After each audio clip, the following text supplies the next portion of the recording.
Welcome to The Explainer. You know that feeling when you see a leader and think, wow, they were meant for this moment? Or maybe you see a big world event and it just feels like a sign from above. Well, today we're diving into a source that takes that exact idea and really puts it under the microscope. And what it reveals is pretty eye-opening. It's about the very real danger of confusing good luck with some kind of prophecy. So, the source we're digging into kicks off with this really provocative question. It's asking, what would it take for us to get it? To understand that maybe, just maybe, the divine isn't micromanaging human history. This question really gets to the heart of something we all do, right? We have this deep, deep need to see a grand plan, some kind of divine hand in all the chaos. And yeah, this is that tendency in a nutshell. Think about it. An election goes a certain way, a leader narrowly escapes some kind of danger, or there's just a crazy turn of events, and what's our first instinct? So often, we rush to say, see, it's a sign that a cause is righteous, or that a person is protected, or condemned.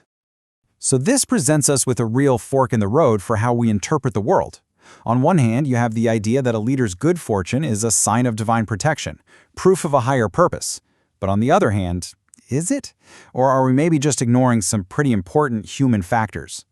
The source is really asking us to consider if we're just telling ourselves a simpler, more convenient story, one that lets us kind of gloss over the messy details of a leader's actual character and their tactics. Okay, so to see just how high the stakes really are here, the source brings up a really powerful and frankly pretty sobering historical example.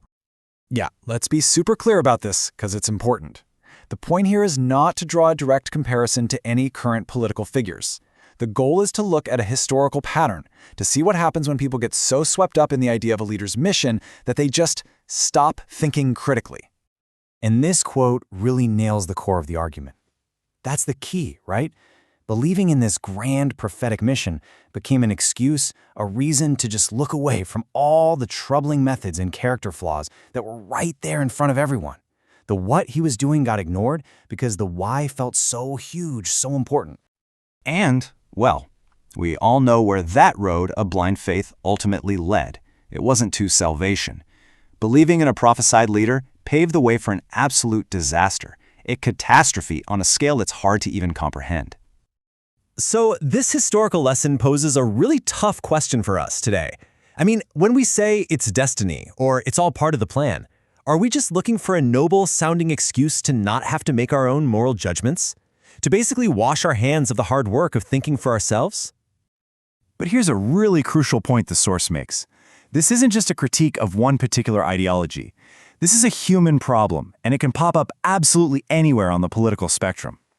And you can see what that looks like right here. You can have a historical right-wing movement talking about the fulfillment of prophecy, and the danger is ignoring the leader's tactics. Or you could have a modern left-wing movement talking about a leader being incarnated for a purpose, and the danger there is ignoring the leader's character. See? The language is different, but the pattern is exactly the same. The grand mission is used to distract from what the leader is actually like and what they're actually doing. So really, the bottom line isn't about being on the right or the left. The real danger is the act of outsourcing our own judgment. It's that moment we decide to stop thinking for ourselves and just hand that responsibility over to a leader simply because we've bought into the story of their special mission. Okay, so if that's the problem, what's the solution? Well, the source doesn't just leave us with the diagnosis. It actually proposes a way for us as individuals to reclaim our own influence in all of this. And it does this by introducing this really fascinating concept it calls the world of thoughts. The idea is that all of our individual thoughts, our attitudes, our judgments, they all feed into this collective mental and spiritual environment. And get this, leaders, no matter how strong-willed they seem, are unconsciously susceptible to it. They're influenced by this atmosphere that we all help create. So how do we contribute? Well, it's through our private thoughts, our attitudes. The source argues that we're not just passive spectators in all this. We are actively contributing. We're either strengthening the direction a leader has chosen, or we're creating resistance to a misguided path. Every single one of us is part of that current. And this leads to a really powerful and maybe even a little uncomfortable conclusion. It means we can't just place all the blame on the leader when things go wrong. If we're all contributing to this world of thoughts, then we have to look at ourselves, at our own role in creating the environment that allowed it to happen in the first place. So this gives us a really clear path forward. It's basically a 3-step process for taking back our own power of judgment.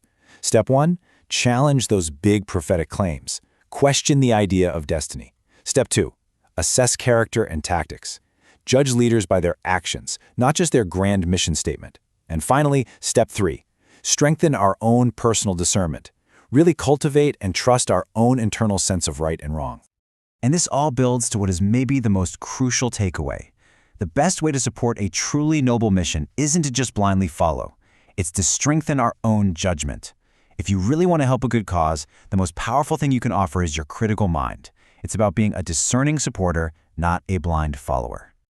And so that leaves us with this final thought to chew on. Where does a leader's mission end and our responsibility begin?